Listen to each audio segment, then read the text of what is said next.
things can only get better. Forced to work in the rain unnecessarily? Join a union.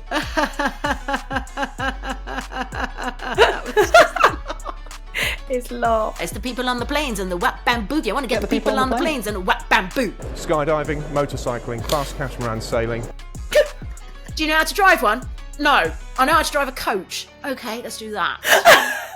We finally have an election date. He went on to Loose Women and he told them that they could book their holidays. You don't lie to the Loose Women, honestly. And I can't help thinking that Sunak's advisors, I think they hate him because they let those rumours swirl around all day and then they allowed Sunak to go out in the pouring rain without a brolly to make his announcement. And the problem that you've got if you let those rumours swirl around all day is that you allow time for people to mobilise. People like Steve Bray, who turned up to Downing Street with a massive sound system for this to happen. I recognise that it has not always been easy.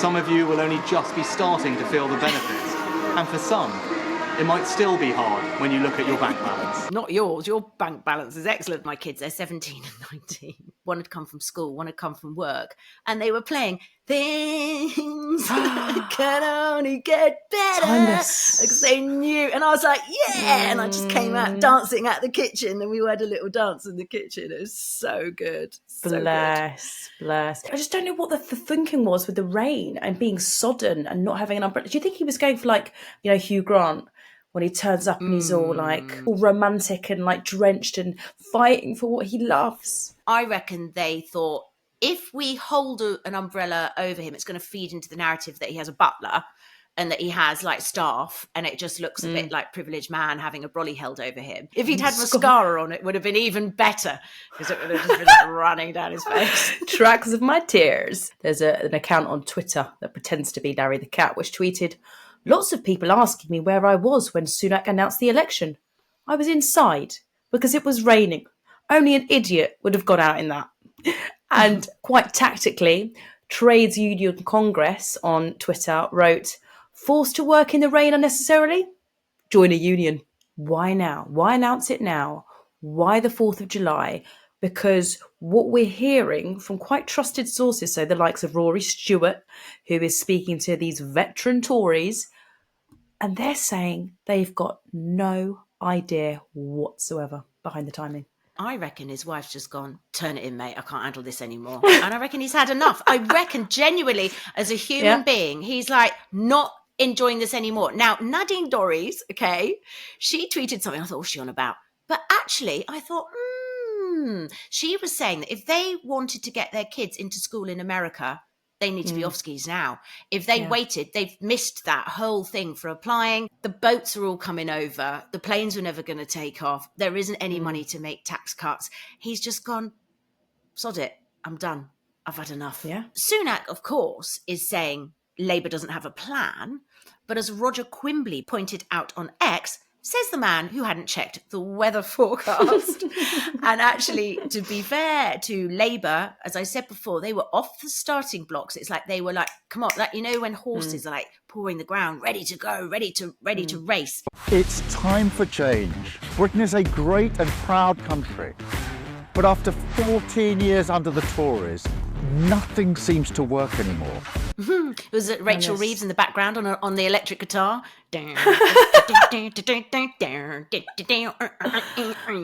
How's it going over at Conservative HQ? Well, for a start, this.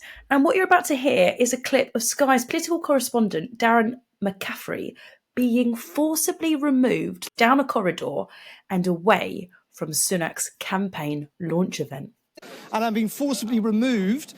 We just simply wanted to have access tonight at Sky News. But unfortunately, we're told that because there are pool arrangements in place, we're not allowed to be here. Ooh, that's a little bit fashy.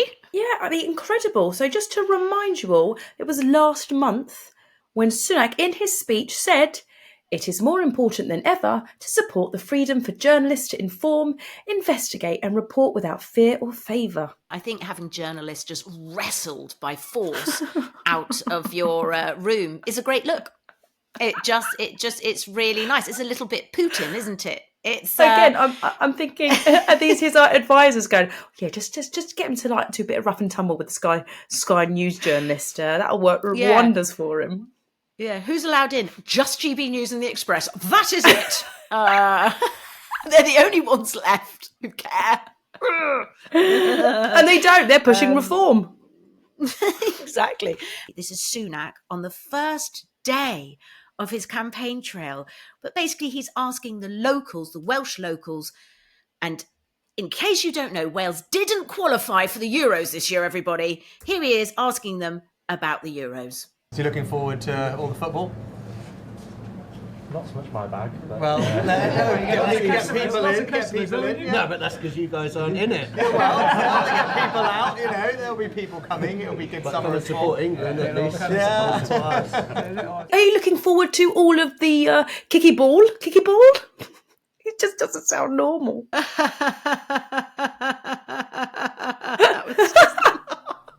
His laugh, yeah. He's been out again on the campaign trail, and his PR team thought it was a good idea to send him to the Titanic Quarter, where the doomed vessel was designed and built. And David KC tweeted, Sunak associating himself with the Titanic. So 2 prime ministers in a row now beaten by an iceberg.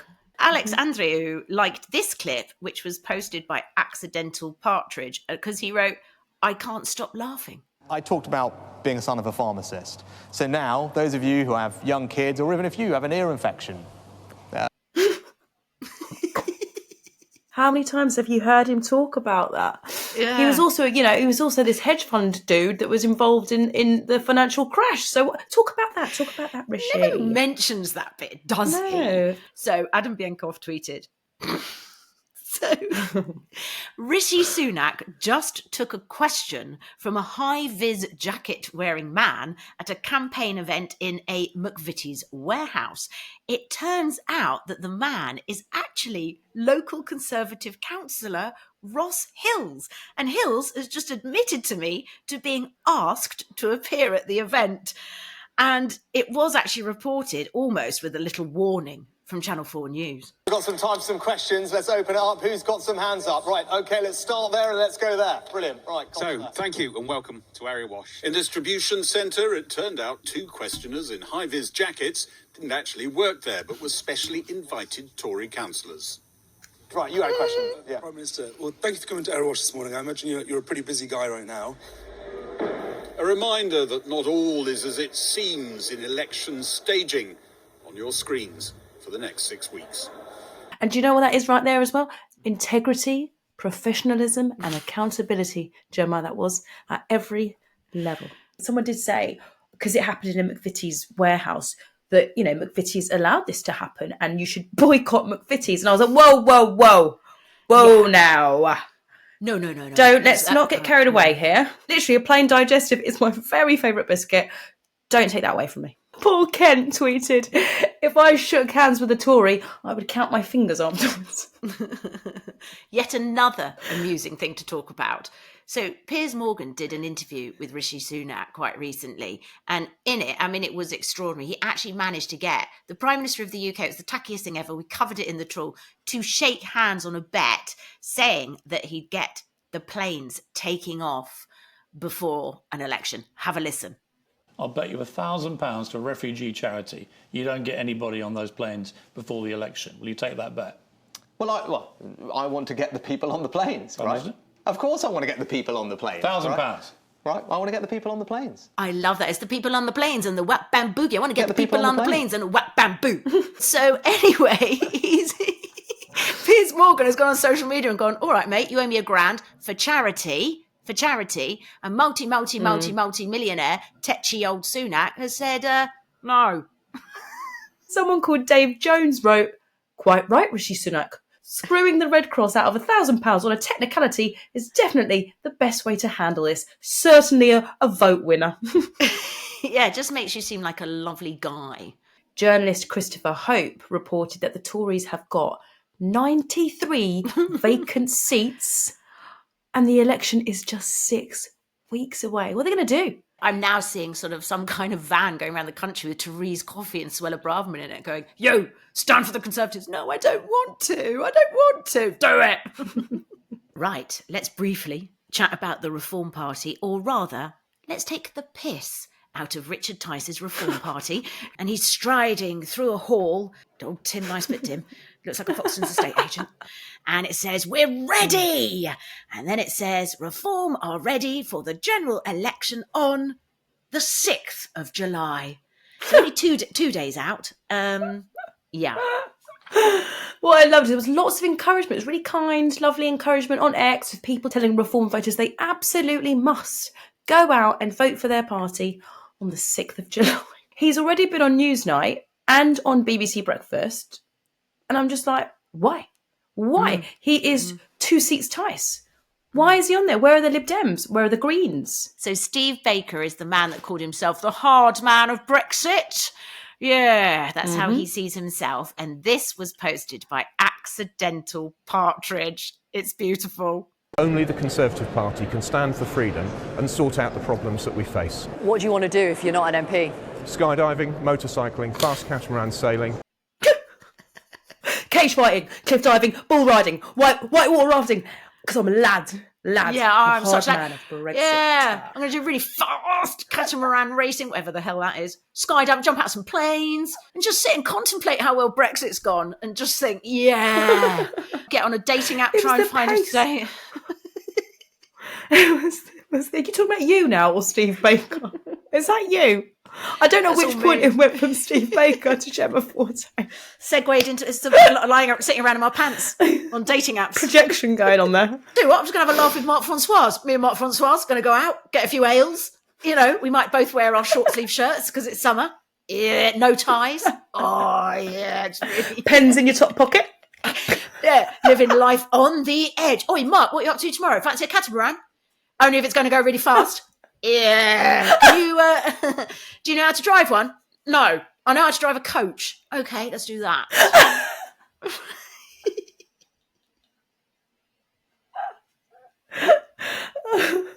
This one's slightly more serious than that one.